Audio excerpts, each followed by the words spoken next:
কোটা সংস্কার আন্দোলন ঘিরে হতাহত এবং কয়েকদিন ইন্টারনেট বন্ধ থাকায় উদ্বিগ্ন ছিল ঢাকার বিদেশি দূতাবাসগুলো। কারফিউ জারির পর বিদেশি কূটনীতিকদের সাম্প্রতিক ঘটনা নিয়ে ব্রিফ করেন পররাষ্ট্রমন্ত্রী এবং ঘুরে দেখান নাশকতায় ধ্বংস হওয়া বিভিন্ন রাষ্ট্রীয় স্থাপনা।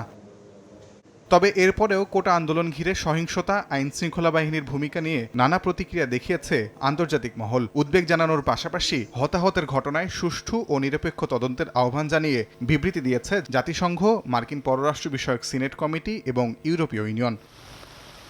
যার ধারাবাহিকতায় আরেক দফা বিদেশি কূটনীতিকদের ব্রিফিংয়ের আয়োজন করে বৃহস্পতিবার সরকারের অবস্থান ব্যাখ্যা দেন পররাষ্ট্র সচিব এবং প্রধানমন্ত্রীর প্রেস সচিব। এই ব্রিফিংয়ে অংশ নেন ২২টি উন্নয়ন অংশীদার দেশের রাষ্ট্রদূত, জাতিসংঘের আবাসিক সমন্বয়ক এবং ইউরোপীয় ইউনিয়নের ডেলিগেশন প্রধান।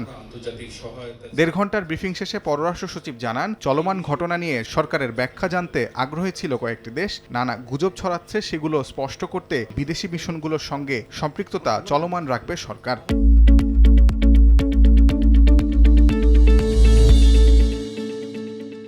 ভিডিওস পাচ্ছে তারা, যার ফলে তাদের যে পারসেপশনটা আছে সেটাকে একটা সঠিক দিকে নেওয়ার একটা ছিল আমাদের। কিছু ভিডিও সেগুলো দেখিয়েছে এবং বিশেষ করে আমাদের র্যাবের ব্যাপারে কিছু ভিডিও আছে যেগুলো নাকি প্রমাণ করে যে র্যাব হেলিকপ্টার থেকে কোনো গুলি করেনি।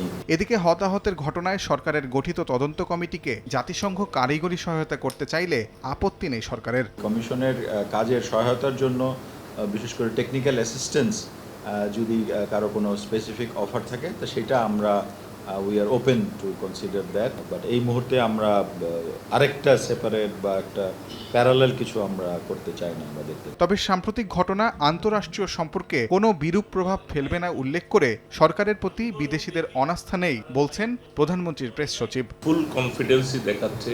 কোনো রাষ্ট্রদূত, আমি কলনে যেহেতু থাকি, তারা কিন্তু বাংলাদেশের এই ম্যানেজমেন্টের উপর আস্থা রাখছে, বলছে যে আমাদের আস্থা আছে, যেটা কভার করতে পারবো। যেসব জায়গায় শান্তিপূর্ণ সমাবেশ হচ্ছে সেখানে বাধা দেয়া হচ্ছে না বলেও বিদেশিদের জানানো হয়। যে অ্যারেস্টের সংখ্যা এগুলো নিয়ে তারা একটু আছে, তারপরে কোনো রকমের ফোর্স ইউজ করা হচ্ছে কিনা বা বিভিন্ন রকমের freedom of expressions, freedom of association, freedom of assembly এগুলা কোনোভাবে ব্যাহত হচ্ছে কিনা, এগুলা নিয়ে তাদের জেনারেল, ঠিক হিউম্যান রাইটস ডাইরেক্টলিভাবে বলেনি, বাট এই ইস্যুগুলো তারা ন্যাচুরালি কয়েকজন বলেছে।